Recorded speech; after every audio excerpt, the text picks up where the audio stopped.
Hello दोस्तों, विद्याराधना academy में आपका स्वागत है। मैं हूं आपका दोस्त, आपका teacher Ganesh Dharmadhikari.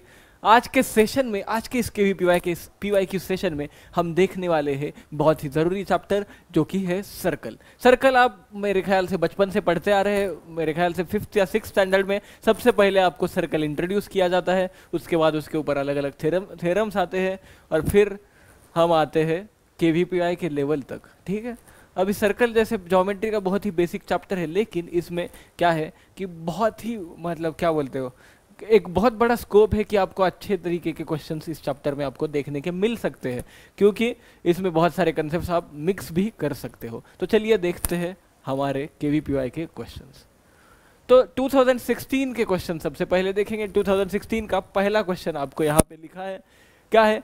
The points A, B, C, D, E are marked on a circumference of circle in clockwise direction। सबसे पहले तो सर्कल बना लेंगे, फिर क्या बोला है? A, B, C, D, E clockwise direction में। तो A यहाँ पे अगर होगा तो B यहाँ पे, C यहाँ पे होगा, D यहाँ पे होगा और E मान लो कहीं पे यहाँ पे होगा। ठीक है, क्लॉकवाइज डायरेक्शन। फिर क्या बोला है?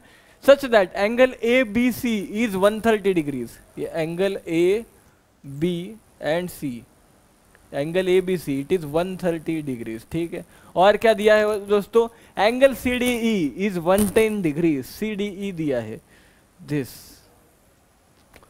Angle C D E, this is 110 degrees. ठीक है, फिर क्या पूछा है? Measure of angle A C E. Angle, इसको थोड़ा फॉन्ट चेंज करके लिख लूं ताकि आपको दिक्कत ना आए। Major of angle A C ई पूछा है, तो ये एंगल हमें निकालना है। What is this angle? ठीक है, ये एंगल निकालना है। मतलब बेसिकली हमें इस ट्रायंगल के ये दो एंगल अगर पता होंगे, ये एंगल अगर पता होगा और ये एंगल पता होगा, तो ये एंगल हम निकाल सकते हैं। अब ये दो एंगल कैसे निकालेंगे? तो इसके लिए बच्चों साइक्लिक क्वाड्रिलेटरल की एक प्रॉपर्टी हम जानते हैं। क्या प्रॉपर्टी है? Opposite angles, sum of opposite angles, sum of opposite angles of a cyclic quadrilateral is equal to 180 degrees। यही प्रॉपर्टी हम यहाँ पे यूज करेंगे। sum of opposite angles of a cyclic quadrilateral क्या होती है? 180 डिग्रीज। तो पहले हम क्वाड्रिलेटरल EABC में जाएंगे। इन क्वाड्रिलेटरल EABC, ठीक है। अभी इस एंगल, इस क्वाड्रिलेटरल में जाते हैं EABC में। हमें ABC पता है, तो इससे क्या AEC निकाल सकते हैं। ABC प्लस AEC क्या होगा? 180 डिग्रीज। ABC प्लस AEC क्या होगा? 180 डिग्रीज। और ABC हमें दिया है 130 degrees plus angle AEC is equal to 180 degrees. तो यहां से एंगल AEC मिल जाएगा, क्या मिल जाएगा? 50 डिग्रीज। ठीक है, यहां से AEC मिल गया 50 डिग्रीज, ये आ गया 50 डिग्रीज। अब लेते हैं दूसरा एंगल। अब हमें चाहिए एंगल EAC चाहिए। EAC कैसे निकालोगे? इस क्वाड्रिलेटरल में आना पड़ेगा आपको, इस साइक्लिक क्वाड्रिलेटरल में आना पड़ेगा। मतलब कौन से वाले? EACD में। इन क्वाड्रिलेटरल EACD, राइट, EACD में आ गए। इसमें क्या है? Angle EAC plus angle EDC क्या हो जाएगा? EAC प्लस EDC क्या होगा? 180 डिग्रीज अगेन।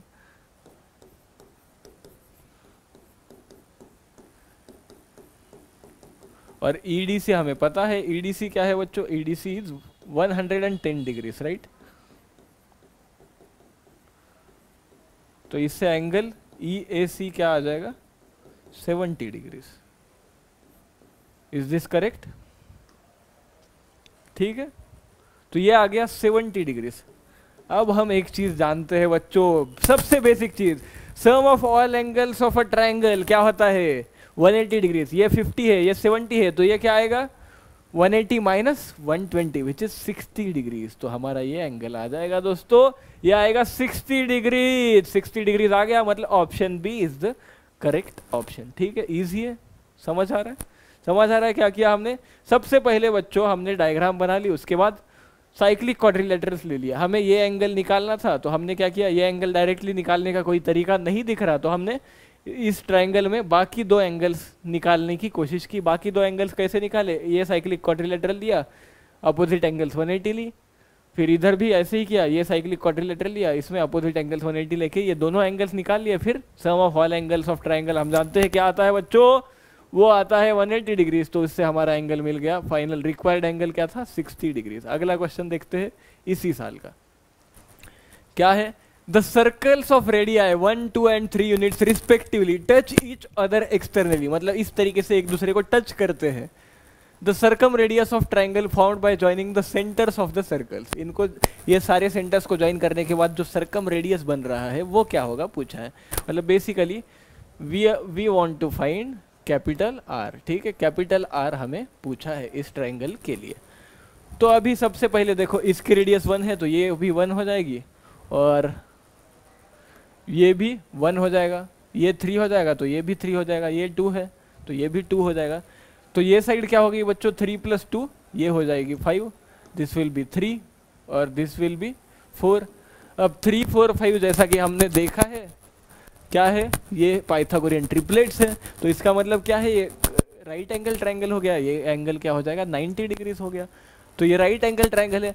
अब हम सबसे ज़रूरी चीज़ क्या जानते हैं बच्चों कि राइट एंगल ट्रायंगल का सर्कम रेडियस क्या होता है, वो होता है हाफ ऑफ द हाइपोटेनस, और सर्कम सेंटर होता है mid point of the hypotenuse. तो हमें आर चाहिए, तो कैपिटल आर क्या होगा बच्चों, half of the hypotenuse. Hypotenuse क्या है 5, 5/2 हो जाएगा, हाइपोटेनस बाय 2 विच इज 2.5। तो इसलिए हमारा आंसर क्या आएगा, option C is the right option, ठीक है। ये हो गया आपका 2016 के क्वेश्चंस। अभी एक और क्वेश्चन आया था 2016 में, क्या आया था देखते हैं, let's see. Let a and b be two positive real numbers such that a plus 2b is less than or equal to 1 दिया है। सबसे पहले लिख के लेते हैं जो दिया है। फिर क्या बोला है, let capital A1 and capital A2 be respectively the areas of circles। Capital A1 क्या है, area of circle with radius AB cube है, मतलब कैपिटल A1 क्या आएगा, pi r square, pi into AB cube whole square which is pi into A square b⁻⁶, ठीक है। A2 क्या दिया है, उसका रेडियस दिया है b स्क्वायर, तो A2 क्या आएगा, similarly A2 will be pi into b⁻⁴। A1 आ गया, A2 आ गया, अभी क्या चाहिए, maximum possible value of A1/A2, A1/A2 की मैक्सिमम वैल्यू चाहिए। तो ये क्या आएगा, पाई into A square b⁻⁶ divided by pi into b⁻⁴। इसकी मैक्सिमम वैल्यू चाहिए, इसकी मैक्सिमम वैल्यू चाहिए।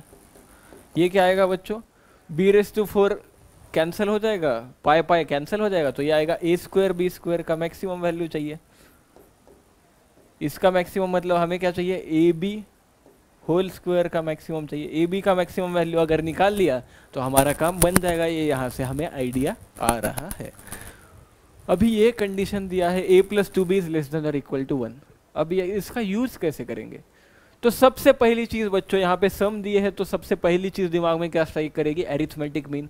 हम जानते हैं, क्या जानते हैं हम जानते हैं AM इज ग्रेटर देन और इक्वल टू GM।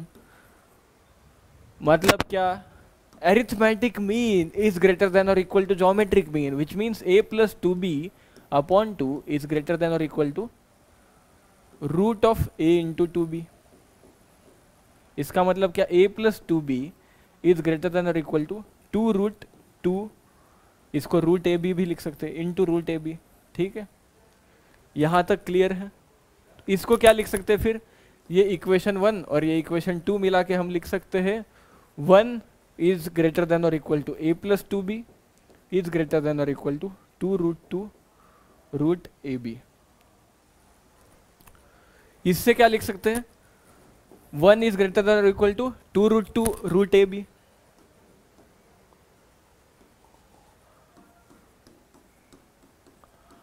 ओके, हमें क्या चाहिए, ab की मैक्सिमम वैल्यू चाहिए, राइट। तो ये क्या आएगा, इसको स्क्वायर करेंगे, 1 is greater than equal to 4 × 2 8 AB, ठीक है। इसका मतलब क्या, AB इज लेस देन और इक्वल टू 1/8 बेटा। A B is less than और इक्वल टू 1/8, इसका मतलब क्या, ए बी की मैक्सिमम वैल्यू क्या है, मैक्सिमम ऑफ ए बी क्या है बच्चों, maximum of A B is equal to 1/8। तो हमें क्या चाहिए, अब हमें चाहिए maximum of A B whole square, मतलब क्या 1/8 का होल स्क्वायर। ये क्या है मैक्सिमम वैल्यू, मतलब इससे ये a1/a2 will be less than और equal to 1/8 whole square which is nothing but 1/64। इसलिए हमारा जो रिक्वायर्ड आंसर है वो क्या होगा, 1/64। ऑप्शन कौन सा है, it is option B. So option B is the right option बच्चों। ठीक है, इजी था। क्या यूज करना था, ए एम ग्रेटर देन और इक्वल टू जी एम। ठीक है, तो चलिए आगे चलते हैं। ये भी 2016 का ही क्वेश्चन है। इसमें क्या दिया है, consider a circum circle of radius 1 unit constructed on a diameter A B. मैंने जैसा क्वेश्चन दिया उसके हिसाब से डायग्राम कंस्ट्रक्ट किया है। फिर क्या है, let O be it centre, O centre है। फिर क्या है, let C be a point on A O. ठीक है, सी ऐसा पॉइंट है ए ओ पे सच दैट ये 2:1 रेशो में डिवाइड हो रहे हैं, मतलब ये ए सी क्या हो जाएगा बच्चों 2/3 और ओ सी क्या हो जाएगा 1/3। ठीक है, क्लियर है। फिर क्या बोला है, draw C D perpendicular to A O. C D डाला हमने परपेंडिकुलर। ठीक है, फिर क्या है, draw O E perpendicular to A D बोला है and E on A D. ठीक है, O E perpendicular to A D डाला, ई क्या है ए डी पे है। ठीक है, क्लियर है। फिर क्या पूछा है, let O E and C D intersect H. ये दोनों क्या कर रहे हैं, एच पे इंटरसेक्ट कर रहे हैं। ठीक है, अब क्या पूछा है, डी एच पूछा है, डी एच की वैल्यू निकालनी है। डी एच की वैल्यू कैसे निकालेंगे, देखो सबसे पहले मैंने क्या किया, इस एंगल को मैंने क्या किया, इस एंगल को थीटा मान लिया, तो ये भी क्या हो जाएगा थीटा। ठीक है, तो ये एंगल क्या हो जाएगा, this will B 2 theta, correct, क्योंकि ये 90 माइनस थीटा हो जाएगा, इसमें ये 90 माइनस थीटा, ये थीटा, ये 90 है, इसमें भी क्या हो जाएगा, ये बच्चों थीटा हो जाएगा, क्योंकि ये 90 माइनस थीटा है, तो ये थीटा हो गया, तो इधर भी क्या हो जाएगा, ये थीटा हो जाएगा, because this is right angle triangle. तो ये थीटा हो गया, ये भी थीटा हो गया, तो ये क्या हो जाएगा, ये 2 थीटा हो जाएगा। ओके, अभी और क्या चीज़ हो सकती है, और क्या चीज़ निकाल सकते हैं हम, ये 2 थीटा निकाल लिया हमने, ये 2 थीटा आ गया। ठीक है, यहाँ तक क्लियर है, कोई संदेह नहीं होना चाहिए। ठीक है, अभी क्या बोला है, और क्या है, और क्या चीज़ हम जानते हैं इसके बारे में बच्चों,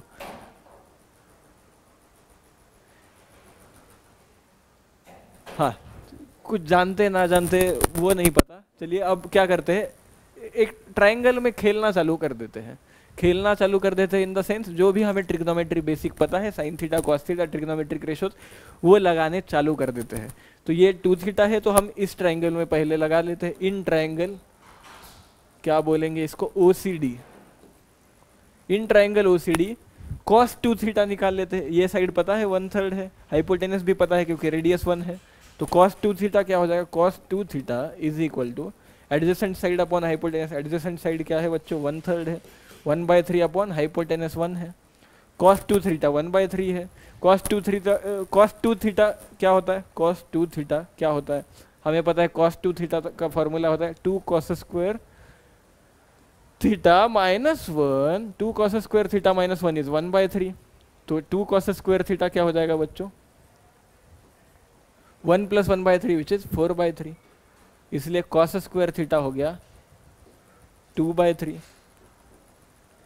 इससे cos स्क्वायर थीटा 2/3 आ गया, इससे cos थीटा की वैल्यू मिल जाएगी, cos theta is equal to √2/3, इससे sin थीटा भी मिल जाएगा, sin थीटा क्या हो जाएगा √1 - 2/3 विच इज 1/3, तो √1/3 आ गया, इसको 1/√3 भी लिख सकते हैं, sin थीटा की वैल्यू आ गई। अब क्या करेंगे, हमें DH की वैल्यू चाहिए ना, तो DH की वैल्यू निकालने के लिए हम अगर इस ट्रायंगल से DE की वैल्यू निकाल लेते हैं तो फिर हम DH की वैल्यू भी निकाल पाएंगे, बिकॉज दिस इज ऑल्सो 90। तो अभी क्या करेंगे, एंगल OED में जाएंगे, ट्रायंगल OED में जाएंगे। ठीक है, इन ट्रायंगल OED अभी फिर से क्या करेंगे, साइन थीटा लगाएंगे, साइन थीटा ही लगाएंगे, राइट। यहाँ से साइन थीटा क्या होगा, अपोजिट साइड अपॉन हाइपोटेनस, मतलब D अपॉन हाइपोटेनस 1 है, तो इसको डायरेक्टली 1 लिखेंगे। साइन थीटा की वैल्यू हमने निकाल ली थी, 1/√3 था, तो 1/√3 इज इक्वल टू क्या आएगा, डी ई। डी की वैल्यू आ गई 1/√3। अब क्या कर सकते हैं, डी की वैल्यू आ गई हमें यहाँ से 1/√3, एंगल 90 डिग्री है, ये हमें निकालना है। तो इससे क्या कर सकते हैं हम, कॉस थीटा का फॉर्मूला या फिर डायरेक्टली सेक थीटा का फॉर्मूला लगा सकते हैं। तो क्या आएगा बच्चों, सेक थीटा, इस ट्राइंगल में क्या आएगा, सेक थीटा किस ट्राइंगल में खेल रहे हैं, in triangle D E H में जा रहे हैं। सेक थीटा क्या होता है, hypotenuse upon adjacent side. Hypotenuse क्या है, डी एच है, एडजेसेंट साइड क्या है, डी ई। और सेक थीटा की वैल्यू क्या होगी, कॉस थीटा क्या है, √2/3, तो सेक थीटा की वैल्यू क्या होगी, √3/2 is equal to D H upon D E. D H की वैल्यू निकालनी है, डी ई की वैल्यू क्या है, 1/√3 हमने निकाली है, तो डी एच अपॉन डी ई क्या है, डी एच अपॉन डी ई 1/√3 है। तो यहाँ से डी एच की वैल्यू क्या आएगी, D H is equal to 1/√3 into √3/2, यह क्या आएगा 1/√2। डी एच की वैल्यू आ गई यहाँ से 1/√2, डी एच की वैल्यू आ गई 1/√2। क्या निकालना था, डी एच ही निकालना था, 1/√2 आ गया, मतलब option C is the right option बच्चों। ठीक है, क्लियर है, इजी है। क्या किया हमने, एंगल्स फाइंड आउट कर लिया सबसे पहले डायग्राम से। एंगल्स निकालने के बाद cos 2 थीटा लगाया इस ट्राइंगल में, राइट एंगल ट्राइंगल में। फिर क्या किया हमने, साइन थीटा लगाया इस ट्राइंगल में क्योंकि हमें डी चाहिए था। फिर इस ट्राइंगल में आ गए हम छोटे वाले में, और फिर क्या किया हमने, सेक थीटा लगाया क्योंकि हमें हाइपोटेनियस निकालनी है और हमने एडजेसेंट साइड निकाल ली है। बस सिंपल है, प्रोसीजर फॉलो करते थे। तो दोस्तों अभी हम देखने वाले हैं 2017 में सर्कल के ऊपर कौन से क्वेश्चंस आए थे। तो सबसे पहला क्वेश्चन देखते हैं, let A B a line segment, माफ कीजिएगा, क्या दिया है पहला question, let A B a line segment of length 2, construct a semi circle S with AB as a diameter and let C be the midpoint of arc AB. Construct another semicircle external to the triangle ABC. ठीक है, ये ABC triangle के externally एक और semi circle construct किया जिसमें AC क्या है, डायमीटर है। ठीक है, ये एक सेमी सर्कल हो गया, ठीक है, और ये दूसरा सेमी सर्कल, दो सेमी सर्कल्स है। ठीक है, फिर क्या दिया, इसको टी बोला है तो इसको नाम दे देंगे, ये है आपका टी सेमी सर्कल। ये सेमी सर्कल क्या था, बड़ा वाला, ये था यस, ये क्या है, पूरा यहां से यहां तक का। ठीक है, बट आउटसाइड यस, ठीक है, हाँ, the area of region inside the semi circle T but outside S, ये पूछा है, sorry, area of region inside T मतलब टी के अंदर है लेकिन यस के बाहर है, ऐसा एरिया, मतलब जो लाल कलर से हमने यहाँ पे शेड किया है, मैंने आपके लिए स्पेशली 3D पेंट पे ये डायग्राम बनाया है, तो जो लाल कलर में शेडेड रीजन है उसका एरिया हमें पूछा गया है। हमें क्या है पता है, हमें ये लेंथ पता है, ए बी पता है हमें, वो क्या थी, 2 थी, उसको डायमीटर बनाया, मतलब ये क्या, वो अगर आपका सेंटर है, वो सेंटर है तो ये हो गया 1, ये भी हो गया 1। उसके बाद क्या बोला है, सी क्या है, ये सेमी सर्कल का मिड पॉइंट है, ये मिड पॉइंट है, इसका मतलब क्या, यहाँ तक का जो एंगल है वो और यहाँ तक का एंगल जो है वो सेम होगा। इसका मतलब क्या, इस कॉर्ड में या इस सेक्टर में जो सबटेंडेड एंगल है वो क्या हो जाएगा, ये और ये एंगल सेम हो जाएंगे। और ये क्या है, सेमी सर्कल का एंगल है, angle C is circumscribed in semi circle, तो इसलिए सी क्या हो जाएगा 90 डिग्रीज, और ये दो सेम है, रीजन क्या, सी इज मिड पॉइंट, तो ये दो सेम है, इसका मतलब ये बाय डिफॉल्ट क्या हो जाएंगे 45 डिग्रीज, ये भी हो जाएगा 45 डिग्रीज। अब फिर से ये 90 डिग्रीज एंगल है तो इसलिए ये भी क्या हो जाएगा, ये हो जाएगा 45 डिग्रीज, और ये भी क्या हो जाएगा 45 डिग्रीज। अब ये सारे एंगल्स हो गए, ये 1 है तो ये ऑब्वियसली आइसोसेलेस ट्राइंगल थ्योरम से ये क्या हो जाएगा, ये भी 1 हो जाएगा क्योंकि ये आइसोसेलेस ट्राइंगल हो जाएगा 45, ये 1 है, ये 1 है तो ये भी 1 हो गया। अब ये 2 1 है तो पाइथागोरस थ्योरम लगाओ, तो in triangle AOC AC square is equal to AO square which is 1 square plus OC square which is 1 square, तो ये 2 आ गया। AC क्या आ जाएगा फिर, AC is equal to √2, AC की वैल्यू आ गई √2। अभी क्या है, T से भी सर्कल है विथ डायमीटर AC, तो मतलब ये इसका रेडियस क्या हो जाएगा फिर, T का रेडियस क्या हो जाएगा, T जो भी सेमी सर्कल है आपका उसका रेडियस क्या हो जाएगा, रेडियस हो जाएगा √2/2। तो area of semi circle T, area of semi circle T क्या हो जाएगा,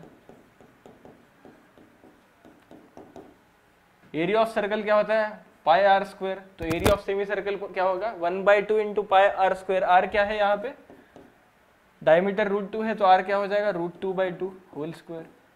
सो this is 1/2 into pi of pi √2/2 whole square क्या हो जाएगा बच्चों 1/2, तो this is 1π/2 into 1/2 into pi into 1/2, ये क्या हो जाएगा π/4 हो जाएगा। ये π/4 अगर आ गया हमारा तो मतलब क्या, हमें ये पूरे सेमी सर्कल का एरिया मिल गया। लेकिन अभी उसमें से ये एरिया ऑफ सेगमेंट हमें क्या करना पड़ेगा, ये वाला एरिया हमें माइनस करना पड़ेगा।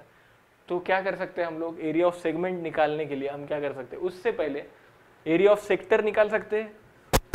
कौन से वाले सेक्टर का एरिया निकालेंगे, ACO, area of sector ACO। ये क्या होता है half R square theta, half R square, R क्या है यहाँ पे 1 है, और थीटा यहाँ पे क्या है बच्चों, ये एंगल क्या है ACO, ये एंगल चाहिए एंगल O, थीटा क्या है यहाँ पे 90 डिग्री मतलब π/2, तो ये हो गया π/4। एरिया ऑफ सेक्टर आ गया π/4। हमें क्या चाहिए, एरिया ऑफ शेडेड रीजन चाहिए। एरिया ऑफ शेडेड रीजन क्या होगा, area of semi circle minus area of sector. अब ये एरिया ऑफ सेक्टर जब माइनस कर रहे हो तो ये एरिया ऑफ ट्रायंगल भी, एरिया ऑफ ट्रायंगल AOC भी माइनस हो गया, तो हमें क्या करना पड़ेगा, वो एरिया ऐड करना पड़ेगा, तो हमें मिल जाएगा एरिया ऑफ शेडेड रीजन। तो ये कैसे निकालेंगे, area of shaded region is equal to area of semi circle T minus area of sector, ये जो सेक्टर का एरिया निकाला है एरिया ऑफ सेक्टर ACO।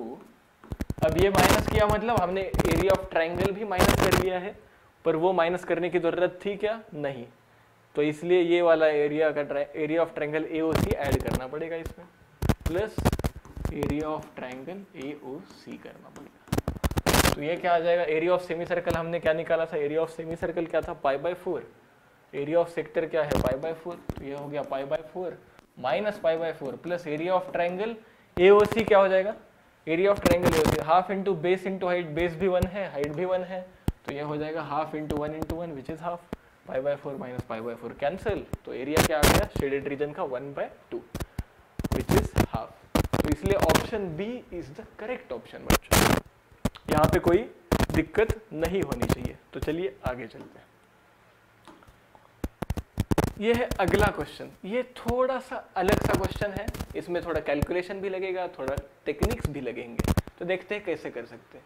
क्या दिया है, let S be a circle in XY plane which touches X axis at point A, ठीक है, यहाँ पे X एक्सिस को टच कर रहा है, फिर क्या बोला है Y एक्सिस को टच करता है एट पॉइंट B यहाँ पे, ठीक है, फिर क्या बोला है and the unit circle x² plus y² is equal to 1, ये जो यूनिट सर्कल है इसको टच करता है C पे, ठीक है। Externally if O denotes the origin then the angle OCA, ये एंगल निकालना है कौन सा OC, सॉरी ये है एंगल OC और ये एंगल हमें निकालना है एंगल OCA, जो ग्रीन में मैंने यहाँ पे शेड किया है, तो ये एंगल हमें निकालना है। तो कैसे निकालेंगे, तो सबसे पहले बच्चों हमें क्या पता है, हमें ये पता है दिस इज A, राइट, जो भी चीजें पता है वो लिख लेते हैं। OA का डिस्टेंस पता है वो है A, फिर हमें O' भी पता है वो भी A है, ये A है ये भी A है, तो ये इस ट्रायंगल में O' क्या हो जाएगा, O' क्या हो जाएगा बच्चों, पाइथागोरस थ्योरम लगाओ, hypotenuse square is equal to base square plus height square, A² plus A² क्या हो जाएगा 2A², ये हो गया हाइपोटेनस स्क्वायर, तो हाइपोटेनस क्या आ जाएगा √2A, O' आ गया √2A। अभी OC पता है हमें, OC क्या है बच्चों, सॉरी OC पता है, OC क्या है आपका, OC A है बिकॉज इट इज रेडियस, तो OC हमें पता है, O' हमने निकाला है, तो उससे OC निकाल सकते हो। OC क्या आएगा, OC is equal to √2 minus 1 √2A minus A, right, तो √2 माइनस 1 इंटू A आ जाएगा OC निकाल लिया, ठीक है।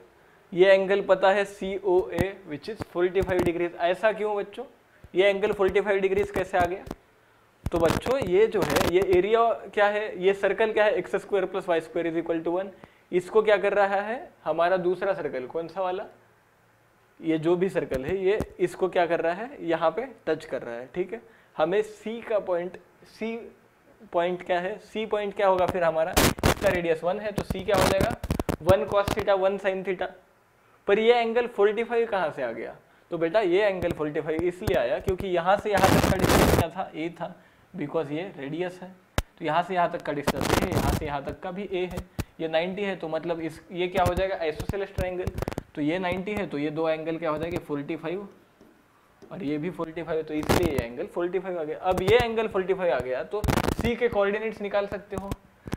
सी के कोऑर्डिनेट्स कैसे निकालेंगे, सी के कोऑर्डिनेट्स क्या आएंगे, सी इज इक्वल टू रेडियस क्या है 1 है तो 1 cos थीटा 1 sin थीटा क्या होगी, इसके हॉरिजॉन्टल और वर्टिकल कंपोनेंट्स हो जाएंगे। तो ये क्या आएगा 1 cos theta is 1/√2 1 sin theta is again 1/√2। तो सी के कोऑर्डिनेट्स आ गए ये, ठीक है। तो बच्चों हम क्या बोल रहे थे, ओसी हमने निकाला है √2 - 1 × a, लेकिन ओसी क्या है, ओसी हमें पता है x² + y² = 1 है, तो ओसी हमें पता है, ओसी क्या है 1 है, तो 1 इज इक्वल टू, सॉरी यहाँ पे लिखता हूँ, ओसी इज इक्वल टू 1 है, तो 1 इज इक्वल टू क्या आएगा √2 - 1 × a आ गया। तो इसीलिए a की वैल्यू क्या आएगी 1/√2 - 1। इसको अगर रैशनलाइज करोगे आप √2 + 1 और √2 + 1 से मल्टीप्लाई करोगे तो आएगा ये √2 + 1। ये आ गई a की वैल्यू। अभी क्या है, अभी हमें ये एंगल निकालना है। पर देखिए अगर हम AC का स्लोप निकालते हैं, स्लोप निकाल रहे हैं मतलब बेसिकली क्या, हम ये वाला एंगल निकाल रहे हैं। तो अगर हम AC का स्लोप निकाल लेते हैं तो हमें कौन सा एंगल चाहिए था, हमें चाहिए था OCA। तो ये एंगल हम निकालते हैं तो ये एंगल भी हमें मिल जाएगा और ये एंगल मिल जाएगा तो वो भी एंगल हमें मिल जाएगा। तो चलिए करते हैं, क्या आएगा, A पता है हमें √2 + 1 है, C के कोऑर्डिनेट्स पता है 1/√2 1/√2 है, कैपिटल A के कोऑर्डिनेट भी पता है। तो स्लोप ऑफ AC यम AC क्या हो जाएगा, स्लोप ऑफ AC क्या हो जाएगा 1/√2 - 0 y2 - y1 1/√2 - 0 upon x2 - x1 क्या आएगा 1/√2 - a क्या है √2 + 1, तो ये -√2 - 1 आएगा स्लोप ऑफ AC, ठीक है। तो ये आ गया 1/√2 अपॉन ये क्या आएगा √2 से मल्टीप्लाई करोगे तो 1 - 2 - √2 अपॉन √2। तो ये क्या आएगा बच्चों, √2 will get cancel, this will B 1 upon -1 - √2 आ रहा है। This is nothing but minus in bracket 1 upon √2 + 1 और 1 अपॉन √2 + 1 इज नथिंग बट √2 - 1। तो ये माइनस ऑफ √2 - 1 आ रहा है। लेकिन √2 - 1 क्या है, ये एंगल आपको पता होना जरूरी है। अगर नहीं पता तो आप निकाल भी सकते हो, tan π/4 का फॉर्मूला लगाओ, आप tan 2 थीटा का फॉर्मूला लगाओ, 2 थीटा = π/4 सब्स्टिट्यूट करो, आपको पता चलेगा कि this is nothing but tan π/8 मतलब tan 22.5 डिग्रीज ये एंगल आएगा। लेकिन ये एग्जाम में निकालना मतलब बहुत ही टाइम कंज्यूमिंग टास्क है बच्चों। तो इसीलिए क्या है, ऐसे तरीके के क्वेश्चन जो है वो बहुत ही ज़्यादा तकलीफ देते हैं जनरली बच्चों को, जिनको रट्टा मारना नहीं आता। क्योंकि इसमें क्या है, आपको π/8 की वैल्यू रटनी पड़ेगी और अगर नहीं रटी आपने ये वैल्यू तो एग्जाम में ये वैल्यू निकालने में आपका बहुत सारा समय जाएगा। जब इतने एक सवाल के लिए आप इतना टाइम नहीं दे सकते KVPY में। तो मैं तो आपको सजेस्ट करूंगा जब ऐसे तरीके का क्वेश्चन आता है तो यदि आपको ये वैल्यू रटी है tan π/8 की तो आप डायरेक्टली लगा लो। वैसे ये वैल्यू सबको, मैक्सिमम लोगों को पता होती है, √2 - 1 आती है, जो अगर आप बार बार यूज करोगे तो आपको ये पता होती है वैल्यू। तो tan π/8 √2 - 1 है, माइनस ऑफ tan π/8, तो इसको क्या लिख सकते हो प्रिंसिपल वैल्यूज में, tan ऑफ π - π/8 लिख सकते हो इसको। तो ये क्या आएगा बच्चों, this is nothing but tan of π - π/8 क्या है tan 7 π/8, ये स्लोप है उसका। तो वो tan 7 π/8 किसका स्लोप है, सॉरी tan 7 π/8 ये आ रहा है एंगल, और ये क्या है स्लोप है AC का, ये है स्लोप AC का। तो ये एंगल 7 π/8 क्या हो जाएगा, angle CAX, angle CAX is equal to 7 π/8। अब एंगल CAX आ गया 7 π/8, तो एंगल CAO क्या आएगा, pi minus 7 pi by 8, sorry angle CAO आएगा pi minus 7 pi by 8 which is pi by 8। Angle CAO आ गया आपका पाई बाई 8, एंगल COA पता है आपको पाई बाई 4 है, COA पता है विच इज पाई बाय 4। अभी क्या चाहिए, एंगल ACO चाहिए, राइट, OCA वही।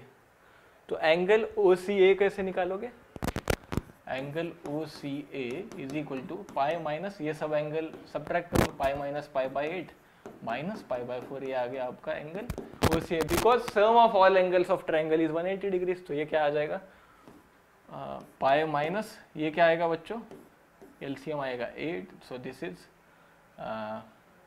3 pi minus 3 pi by 8, right, तो ये आएगा 5 पाई by 8।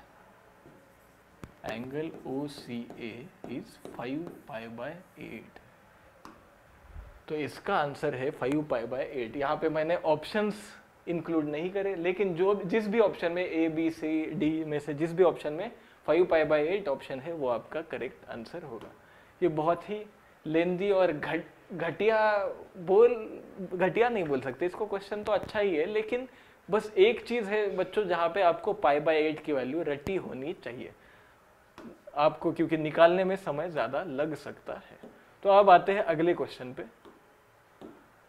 Late x0 y0 be fixed real numbers बोला है, such that x0 square plus y0 square greater than 1, x, y are arbitrary real number such that x square plus y square less than और equal to 1 बोला है, ठीक है। Then the minimum value of x minus x0 square plus y minus y0 square whole is equal to, minimum value पूछी है किसकी, x minus x0 square और y minus y0 square की। सबसे पहले डायग्राम समझ लेते हैं। पहला स्क्वायर क्या दिया है, पहला सर्कल क्या दिया है बच्चों, x0 square plus y0 square greater than 1, मतलब क्या, x0 square plus y0 square greater than 1, मतलब क्या, ये अगर सर्कल है तो ग्रेटर देन 1 मतलब क्या, इससे बड़ा जो भी है। x0 अगर आपने सर्कल ड्रॉ किया एक x square plus y square is equal to 1, तो x0 square plus y0 square greater than 1 ऐसे सारे पॉइंट्स रिप्रेजेंट करता है जो इस सर्कल के बाहर आते हो। फिर अगला हमें कंडीशन दिया है बच्चों कि x square plus Y square less than और इक्वल टू 1, मतलब ऐसे सारे पॉइंट्स x y को रिप्रेजेंट करेंगे जो लेस देन और इक्वल टू 1, मतलब इसके अंदर हो। बेसिकली क्या है, x0 y0 यहाँ पे कहीं होंगे बाहर और x y क्या होंगे, इसके अंदर होंगे, या सर्कल पे भी, एटमोस्ट सर्कल पे हो सकते हैं, बिकॉज लेस देन और इक्वल टू बोला है। तो ये हो गया हमारा डायग्राम, C N और M हमने इसको नाम दे दिया। फिर क्या है, हमें मिनिमम वैल्यू किसकी चाहिए, x minus x0 whole square plus y minus y0 whole square, ठीक है। सबसे पहले हम CM निकालते हैं। CM क्या होगा बच्चों, CM is nothing but distance formula, x0 square plus y0 square आएगा CM। अब क्या है, CN भी निकाल सकते हैं सिमिलरली। CN क्या होगा, root of x square plus y square, और ये क्या है बच्चों, this is nothing but 1, 1 is equal to root of x square plus Y square, ये मैक्सिमम वैल्यू 1 है इसकी, ठीक है। अब हमें क्या निकालना है, हमें निकालना है minimum value of x minus x0 whole square plus y minus y0 whole square. तो ये इसकी मिनिमम वैल्यू निकालनी है, मतलब मिनिमम वैल्यू ऑफ हमें nm चाहिए। डिस्टेंस फॉर्मूले से nm क्या होता है बच्चों, x minus x0 whole square, x minus x0 whole square plus y minus y0 whole square. बस डिस्टेंस फॉर्मूला लगाना है और कुछ भी नहीं है इसमें, और कुछ करने लायक है ही नहीं। तो nm का अगर मिनिमम वैल्यू निकाल लिया तो हमें इसका भी मिनिमम वैल्यू मिल जाएगा। तो ये क्या आएगा बच्चों, देखो Cn क्या है, 1 है, और Cm क्या है, x0 square plus y0 square है। Cm क्या है, root of x0 square plus y0 square है। x0 square plus y0 square क्या है, ग्रेटर देन 1 है, तो ये भी ग्रेटर देन 1 होगा। ओके, यहां तक कोई दिक्कत नहीं है। अभी क्या, nm स्क्वायर क्या होगा, nm स्क्वायर क्या हो जाएगा,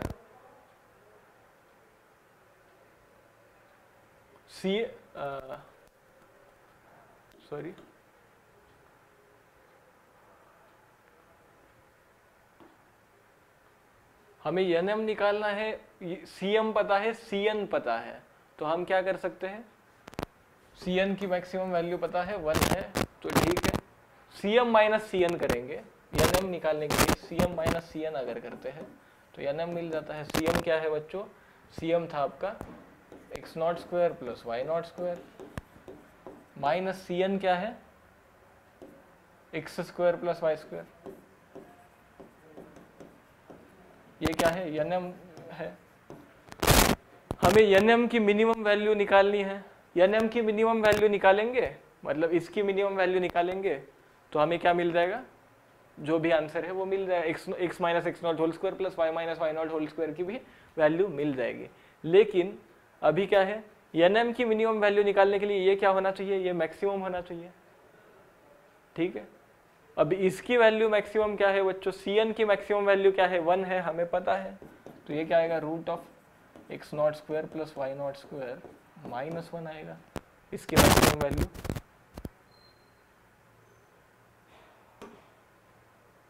ठीक है, अभी क्या है, अभी हमें मिनिमम वैल्यू इसकी चाहिए, तो ये इसकी मैक्सिमम वैल्यू मिल जाएगी, मतलब ये एन एम की मिनिमम वैल्यू है। एन एम क्या था, root of X minus X naught whole square plus Y minus Y naught whole square, तो मतलब अगर हम एन एम की मिनिमम वैल्यू का स्क्वायर लेते हैं तो क्या मिलेगा, ये मिलेगा square of root of x naught square plus Y naught square minus 1, इसका पूरे का स्क्वायर आएगा। और ये क्या है, एन एम की मिनिमम वैल्यू ये है, तो इससे क्या मिलेगा, this is X minus X naught whole square plus Y minus Y naught whole square, ये इसकी मिनिमम वैल्यू है। इसकी मिनिमम वैल्यू क्या आ रही है, square root of x naught square plus Y naught square minus 1 whole square. हमें क्या चाहिए था, हमें क्वेश्चन में चाहिए था इसी की मिनिमम वैल्यू चाहिए थी, मिनिमम वैल्यू ऑफ दिस, मतलब मिनिमम वैल्यू ऑफ, हमने क्या किया, minimum value of N M निकाला। मिनिमम वैल्यू एन एम की निकालने के लिए हमें क्या किया, इसकी मैक्सिमम वैल्यू निकाल ली, करेक्ट। तो जब इसकी मैक्सिमम वैल्यू 1 है, because it is less than और इक्वल टू 1, इसकी maximum value root of x square plus Y square की मैक्सिमम वैल्यू 1 होगी फिर। तो इसकी मैक्सिमम वैल्यू जब आप सब्स्टिट्यूट करोगे, क्योंकि ये माइनस में है तो इसकी मिनिमम वैल्यू मिल जाएगी आपको, तो इसलिए इसकी मैक्सिमम वैल्यू सब्स्टिट्यूट कर ली हमने, एन एम की मिनिमम वैल्यू मिली। हमें पूछा क्या है क्वेश्चन में, एन एम स्क्वायर, तो एन एम स्क्वायर हमने निकाल लिया, वो क्या आ रहा है, option A, root of x naught square plus Y naught square minus 1 का होल स्क्वायर। तो ये क्वेश्चन था आपका। अगर आप सही से डायग्राम बनाओगे तो देन इट इज इजी, लेकिन अगर आपने डायग्राम सही से नहीं बनाया तो ये मुश्किल हो सकता है। अगला question, the number of pairs a, b of positive real number satisfying a raised to 4 plus b raised to 4 less than 1 and a square plus b square greater than 1। अभी आप क्या कर सकते हो, आप directly a raised to 4 plus b raised to 4 का diagram निकाल सकते हो, ये कुछ ऐसा कुछ आएगा। लेकिन इतने एडवांस लेवल की ग्राफिंग सबको पता नहीं होती या मुश्किल जाती है, तो इसलिए क्या किया मैंने यहाँ पे एक और आसान तरीका आपको बता रहा हूँ मैं। Put a square is equal to p and b square is equal to q। तो इससे क्या होगा, ये बनेगा p स्क्वायर प्लस, चलिए p और q लेना है, इंस्टेड ऑफ p और q हम डायरेक्टली ले लेते हैं a square is equal to x लेते हैं और b square is equal to क्या लेते हैं, y लेते हैं। तो ये क्या आएगा, x प्लस वाई पहला इक्वेशन बनेगा, दूसरा इक्वेशन बनेगा x plus y greater than 1 और पहला इक्वेशन बनेगा x square plus Y square less than 1। अभी आपको पता है directly x square plus Y square less than 1 क्या है, सर्कल का इक्वेशन है, मतलब सर्कल के इनसाइड वाले पॉइंट चाहिए। ये पॉइंट फिर आपका बदल जाएगा, ये बनेगा x, y। मैंने p, q लिया था लेकिन कंफ्यूजन अवॉइड कर देते हैं, ये पूरा आपका क्या हो जाएगा, this will be x square plus Y square less than 1, ये हो जाएगा x plus y greater than 1। अब इजीली आप ड्रॉ कर सकते हो, x plus y is equal to 1 क्या होगा, स्ट्रेट लाइन बनेगा ऐसा, ग्रेटर देन 1 है मतलब इसके ऊपर वाला पार्ट, तो ये रीजन होगा। और हमें क्या है, सर्कल में क्या बोला, x square plus Y square less than 1 मतलब इसके अंदर वाला पार्ट, तो ये सारा पार्ट जो है ये बनेगा, ये शेडेड रीजन मिल जाएगा, मतलब हमें जो पूछा है वो क्या है, वो ये शेडेड रीजन है। अब हमें क्या बोला है, number of pairs a, b of positive real numbers, ऐसे पॉजिटिव रियल नंबर्स के पेयर चाहिए a, b जो ये दोनों कंडीशन सेटिस्फाई करे, मतलब क्या, जो इस शेडेड रीजन में लाई करे। अब शेडेड रीजन मिला है, हम अगर सिर्फ एक लाइन सेगमेंट लेते हैं तो हमें उसमें कितने इनफाइनाइट पॉइंट मिलते हैं, लेकिन ये तो शेडेड रीजन है तो ऑब्वियसली इसमें क्या होंगे, इनफाइनाइट पॉइंट्स लाई करेंगे इस शेडेड रीजन में, मतलब आपके जो सॉल्यूशंस होंगे वो होंगे मोर देन 2, इसलिए option D is the correct option बच्चों। ऑप्शन डी क्या हो जाएगा फिर आपका करेक्ट ऑप्शन हो जाएगा। क्या किया हमने, ये एक्चुअली देख के आपको लग सकता है कि ये क्या है, अलजेब्रिक एक्सप्रेशन का या नॉर्मल एएमजीएम इनइक्वालिटी का क्वेश्चन होगा, लेकिन क्या है बच्चों, ये क्वेश्चन क्या है, सर्कल का है, सर्कल और स्ट्रेट लाइन का। हमने क्या किया, बस a square is equal to x डाला, b square is equal to y डाला, जो इक्वेशंस मिले उसको हमने सॉल्व कर लिया। इसको एक और तरीके से मैंने जैसे आपको बोला कि आप डायरेक्टली a⁴ प्लस b⁴ को x एक्सिस पे a और y एक्सिस पे b लेके उसको डायरेक्टली प्लॉट कर सकते हो, और फिर सिमिलरली x² प्लस y² समझ के a² प्लस b² को भी प्लॉट कर सकते हो, और ये एक सर्कल मिलेगा फिर, और एक रीजन कुछ ऐसा कुछ मिलेगा। आई एम नॉट श्योर, बस मेरे अंदाजे से मुझे लगता है कि इस तरीके का कुछ रीजन मिलेगा आपका a⁴ प्लस b⁴। तो इससे कम और इससे बड़ा मतलब आपको इस रेंज में मिल जाएगा। लेकिन अगर आप a² को x और b² को y लेते हो तो आपका जो डायग्राम है और भी इजी हो जाएगा, और आपको फिर से इनफाइनाइट सॉल्यूशंस मिलते हैं, ये आपको पता चल जाएगा।